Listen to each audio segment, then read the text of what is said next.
خذ لحظة من وقتك لكتابة ردك. ما الذي ستفعله بشكل مختلف إذا كنت تعلم أن الكون يساندك؟ ملخص كتاب: الكون يدعمك. حول خوفك إلى إيمان. تأليف جابرييل بيرنستاين، بصوت هند حامد.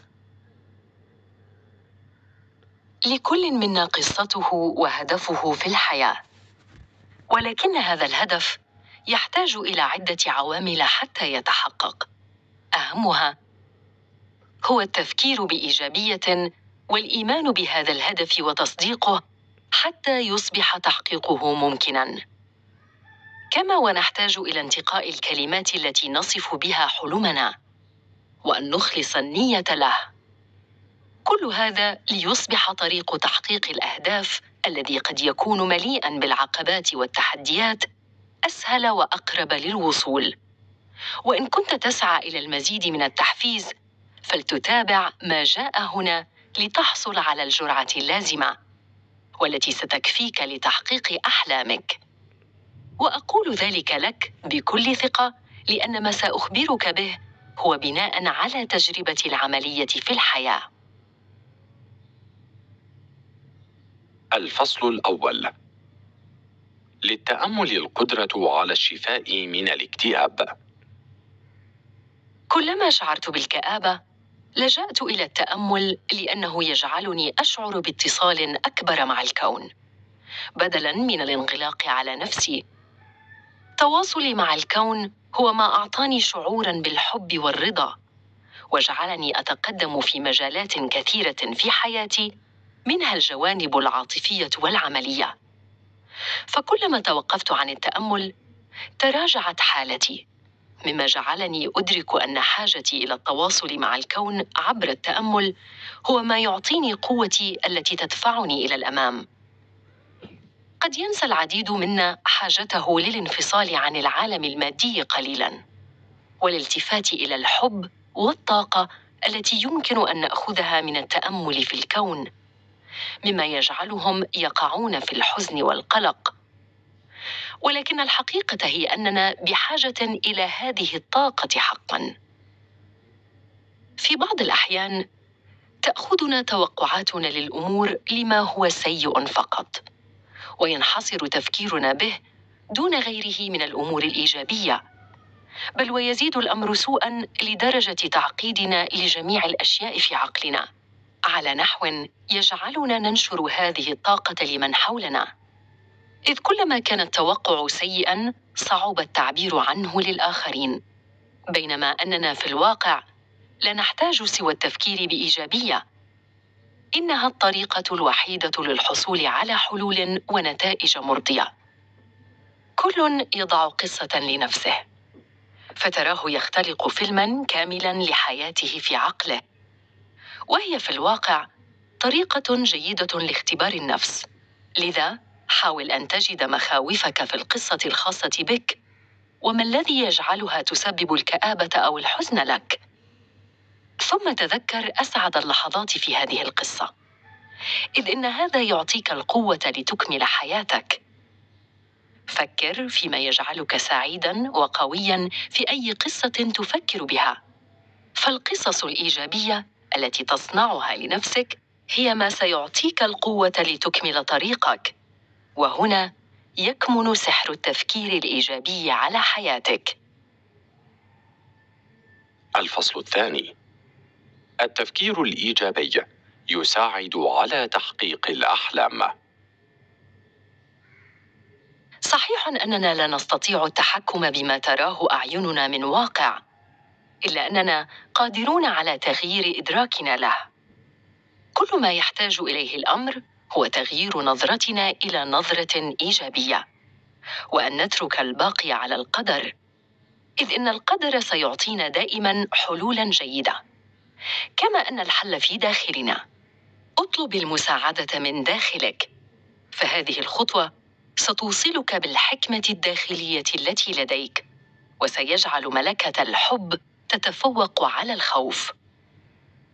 لكن العالم لن يكون رحيماً دائماً، فقد تصبح مشاعر الحب ضعيفة في بعض الأحيان. لذا إن الابتعاد عن الخوف والتركيز على الحب هو ما سيجعلنا أسرع في الرجوع إلى الحب دائماً، حتى في المواقف الصعبة. كما أن التركيز على هدف معين سيعطينا دافعاً للتركيز على الحب والابتعاد عن الخوف. لذا أوجد هدفك وحلمك وأقدم عليه بكل التزام وإصرار، فسيعطيك هذا شعوراً جدياً بالمسؤولية أمام الكون. وللوصول إلى هذا عليك أن تؤمن أنك صاحب هذا الحلم وأنك المسؤول عن تحقيقه. لذلك قم بعمل تصور للحياة كما تريدها. درب عقلك على تخيل الأفضل، واسأل نفسك أسئلة مثل: ماذا تريد أن ترى في المستقبل؟ قم بكتابة هذا كله وأعد قراءته مرة ثانية.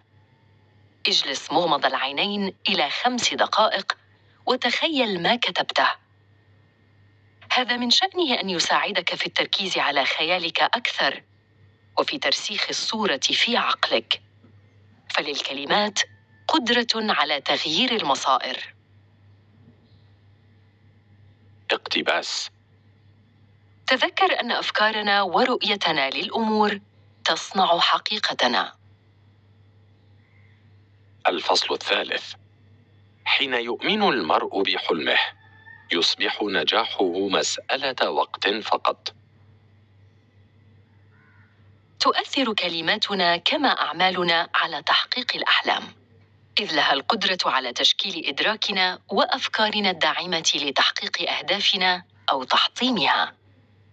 لهذا حينما تفكر في مشروع ما أو هدف تريد تحقيقه، ركز على الكلمات التي تنطقها، لأنها تؤثر على قوتك، فإما ستعطيك الحافز للعمل أو ستهدمه.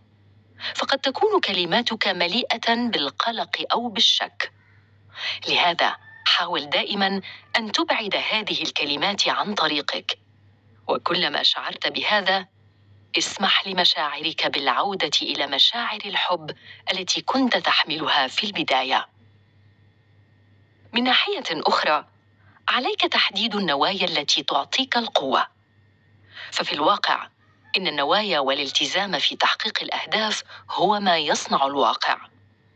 لهذا راجع نواياك واجعلها أكثر إيجابية ووضوحاً، وتذكر أن هذه النوايا هي ما يصنع الطاقة التي تضيف لمسة من المرح خلال مرحلة تحقيق الأهداف التي قد تكون مرهقة، مما يسهل الطريق إلى النجاح، فضلاً عن أنها تمنحك شعوراً إيجابياً تنشره بين من هم حولك أيضاً. وأثبتت دراسة كنت قد أجريتها سابقاً أنه كلما زاد المرح والسعادة أثناء القيام بالعمل، كان العمل متقناً وناجحاً أكثر.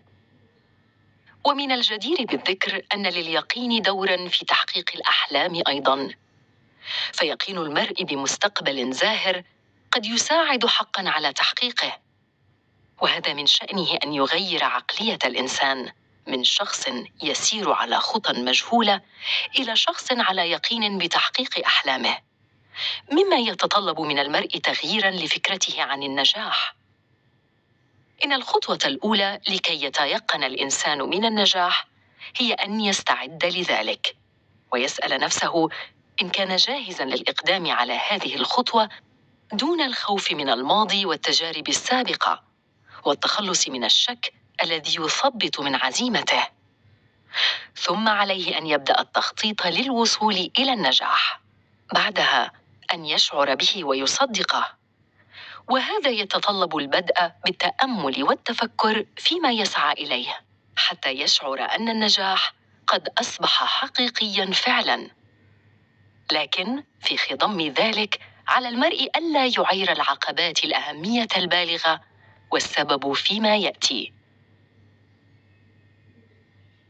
الفصل الرابع: يتخلص المرء من العقبات عندما يفكر بحلول بدلاً من التذمر.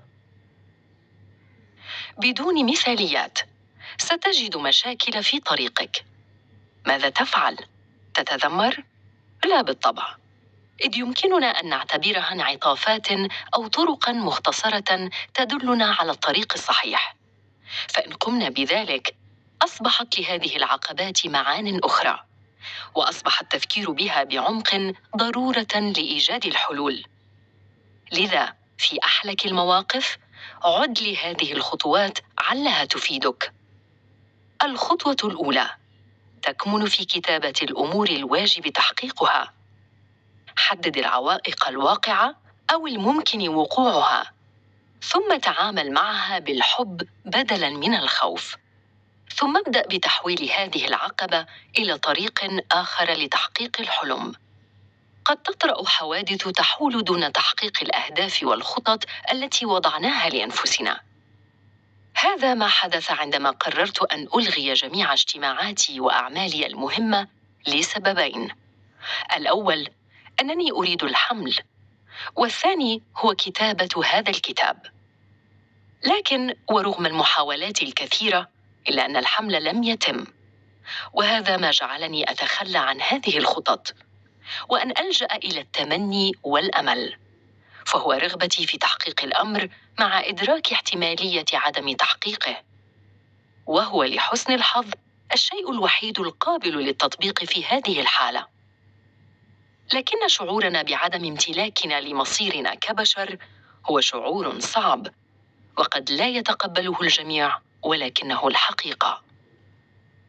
والآن دعني أصدمك، اقتنع أن عليك التوقف عن التخطيط لحياتك أحياناً، ودع الكون يتكفل بذلك، فالحقيقة أن العديد من الأحداث لا يد لنا فيها. يجب أن نتوقف عن وضع أوقات معينة لتحقيق كل شيء، فالكون سيجد أفضل الأوقات التي تناسب الجميع لتحقيق هذه الأهداف. أما عن تلك العادة التي تجبرنا على الحكم على أنفسنا ومقارنتها مع الآخرين لتظهر مشاعر الغيرة والحسد، فعلينا التخلص منها، لأن رؤية الآخرين أفضل منا وينجزون أفضل مما ننجز سيشعرنا بالضعف، مما يؤثر على رؤيتنا لحقيقة الأمور وتقدمنا في الحياة. إن كنت تشعر بهذا، عليك التوقف عنه الآن حتى تشعر بالرضا عن كل ما تقدم عليه في حياتك. وللمرات السابقة التي حكمت بها على نفسك وتفكيرك بها يؤذيك، عليك نسيانها ومسامحة نفسك عليها. ثم حاول القيام بتأمل يشعرك بالوحدانية لترضى عن نفسك وتتخلص من مشاعر الغيرة من الآخرين. اقتباس: الرحلة هي المهمة وليست الوجهة. فقرة بارزة من الكتاب. ماذا سيحدث إذا اخترت أن تكون أكثر مرحاً وتحظى بمزيد من المرح؟ قد تقاوم هذه الفكرة، لأننا تعلمنا أن نعيش بتفكير معاكس. لقد تعلمنا أننا يجب أن نكافح من أجل الإنجاز، وأن النجاح يأتي من جعل الأشياء تحدث. تعلمنا أن الأشياء الجيدة لا تحدث بدون الكثير من الدم والعرق والدموع، ولكنني أتحداك أن تتجاوز معتقدات المعاناة والحدود هذه. أتحداك أن تقبل أنك هنا لتشعر بالاستمتاع. الخاتمة. إن قدرة الكون على تقديم العون والسند ما هي إلا قدرة الإنسان نفسه على خلق حالة إيجابية. فالكون هو أنت نفسك، فأنت سندك وداعمك الأول. الجأ إلى التأمل والتفكير الإيجابي، واجعل من الإيجابية طابعاً لكل ما تقوم به في حياتك، وسمة لكل ما تتنبأ وتتوقع حدوثه معك. فنظرتك إلى الأمور من حولك هي ما تمنحك السعادة من عدمها. لذا درب عقلك دوماً على تخيل الأفضل لتحصل على الأفضل وتحقق أحلامك. فالسر يكمن بإيمانك في هدفك ويقينك من تحققه. تخلص من العقبات وانظر إليها كمحطات لا بد لك من تخطيها، وفكر في حلول لها بدلاً من التذمر. واحذر من مشاعر الغيرة والحسد، وتجنب أن تقارن نفسك بالآخرين للحكم على ذاتك وإنجازاتك. لا تحكم على نفسك، عش راضياً عنها وعن حياتك بأكملها لتشعر بالسعادة. عندها ستشعر أن الكون بأكمله يدعمك، فيا لحظك.